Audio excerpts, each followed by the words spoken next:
Hello, it's Thursday and it's Throwback Thursday time.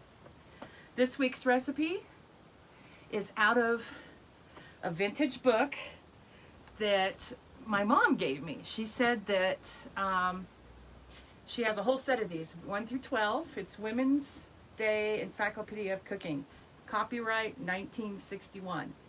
And it has 12 books to it.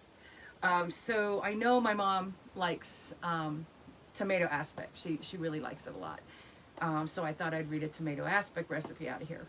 However, I wanted to talk about tomato aspic first. So when I was a kid, really little, my mom, I know she used to love getting tomato aspic. And she used to get the stuff in a can and put it on a nice serving dish straight out of the can, so it had the little rings on it. And then for the holidays, she would serve cranberry sauce out of a can with the little rings on it. And when I was really little, it was really confusing because I couldn't figure out how come sometime I really liked that red stuff out of a can with the little rings on it, and I didn't like it other times. And then I figured out that they were slightly different colors, and then years later, I figured out they were different things.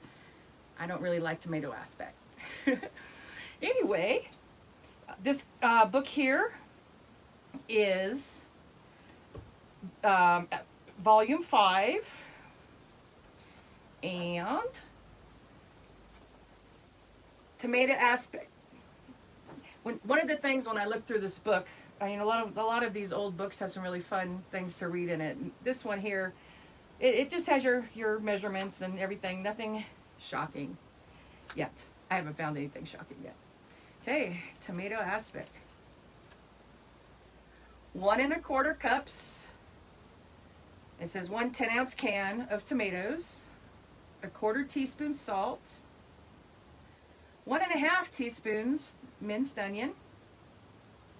I don't measure onion in teaspoons. I measure it in half an onion, 1/4 of an onion.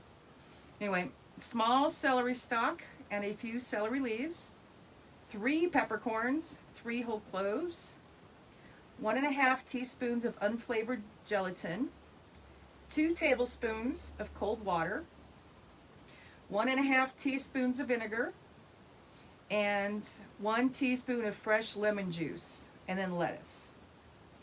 And then the directions are to combine first 6 ingredients in a small saucepan, simmer for 10 minutes. Someone's beeping me up there. Hopefully y'all can hear me. I might have to do this again. Combine first 6 ingredients in small saucepan, simmer for 10 minutes, strain, sprinkle gelatin on, strain. Sprinkle gelatin on water, let stand for 5 minutes. Add the tomato liquid. So when we strained it, we kept liquid. Stir until dissolved.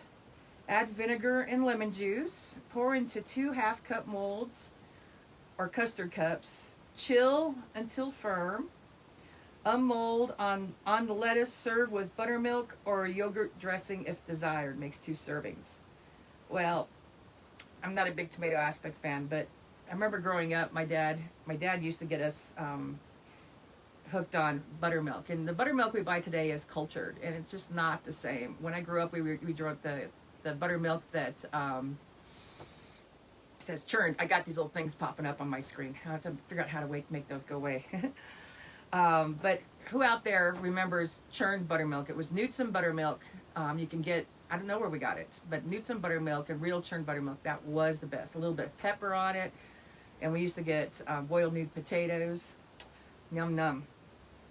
Anyway, what do y'all think of this recipe? Is it good? Like, let's keep it and give it a try. Is it bad? It's like, ugh, no thank you, that don't sound good at all.